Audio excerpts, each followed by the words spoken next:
Hello everyone, welcome to another video. Today's video will be on building another level.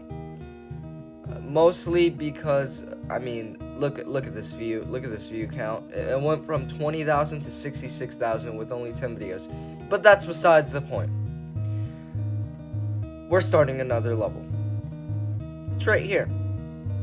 It's called the diving room, and it's only going to be a 30-second level. I'm not expecting a rate. This is just more for myself and the viewers to see where I am personally at.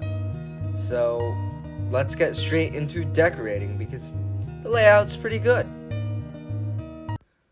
Note that was a horrible intro, but whatever. Here is a retrospect of me building the first part. It's only going to be a 2-part series, so, it's going to be quick.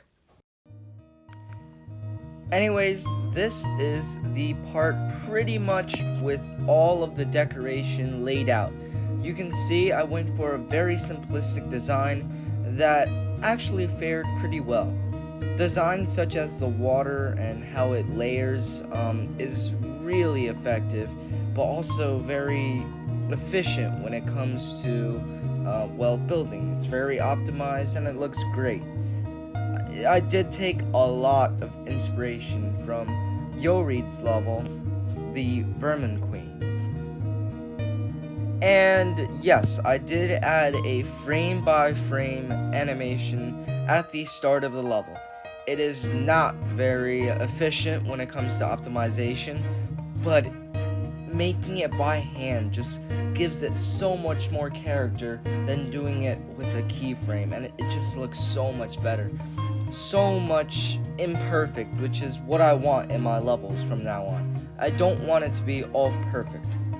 And other notes I want to add specifically about the decoration is that yes, I did copy Jamatech's line ball effect. I'm just gonna keep using that effect from now on, I guess. And really analyzing the block design, I just used these 2 texture blocks, which makes a really effective decoration. And you already know I love my small little objects that I sprinkle throughout the level, such as these birds, which move and they're lovely, and a barrel design that is not very optimized for what it is. It's 70 something objects, and this reused lantern design that is only 8 objects, which is pretty nice, pretty optimized. I used it in Crystal Caverns. Other things I would like to mention before I actually give like a time lapse of what I was building is the spike design, which actually doesn't look that great. I've made way better spike design before. Some of the orb design, which is connected with chains, you can see it's whatever. And also, finally, a correctly built parallax cloud with a reflection on the water, which is awesome. It's amazing. That's pretty much it. The particles with the water line, and the water thing, in the back, the reflection, they all look pretty nice, and I think the reason why I don't think this level will get rated, first of all, it's because it's 30 seconds. I don't want to build the full level just yet. And second of all, these particles are pretty much copied.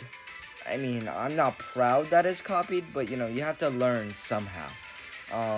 Either by copying, either by, analyzing and then doing it your way. It's whatever. Anyways, here's a time lapse. Here it is. I started off basically just adding the auto build tile to every single block design outline thing, and well, I selected those auto build for the tile sets, which is pretty easy and simple. But what isn't simple is the line work that I had to do. I had to copy the line boil effect to every single bit of line or bit of edge of these block designs. At 16x speed, this took 20 minutes to do.